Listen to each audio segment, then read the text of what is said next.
Hello po,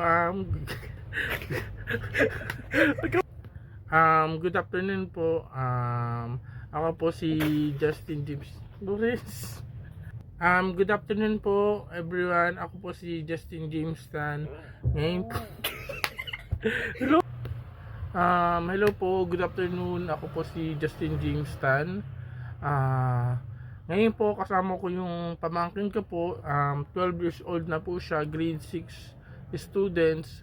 Ngayon po umista po siya sa kanyang pag-aaral kasi po hindi na po kaya ng kanyang magulang yung pagpapagamot sa kanya sa every check-up niya, kasi nga po biglaan po nagkaganyan po yung mata niya. Tumatawa kasi. Ayun po, bali kasi po musta po siya sa pag-aaral niya kasi hindi na po kaya ng magulang niya na pagsabay nung pagpapacheck up po ng mata niya at pag-aaral niya. Kaya sana po kami po ang mapili nyo.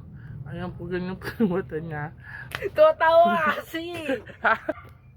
Kaya po sana kami po ang inyong mabunot po sa inyong pa-charity na worth 100,000 po para lang po sa pagpapagamot sa mata niya. Ayan po, ganyan po kasi yung mata niya na nangyari. Hindi po namin alam bakit ganyan, pero once pa lang po namin siya napapa-check up. Kaya sana po kami na po ang mabunot nyo po sa charity na to. Maraming salamat po. Salita ka. Thank you ka. May sipon! Ayun, ito po ang aking pamangkin po. Magsasalita po siya para sa inyo po.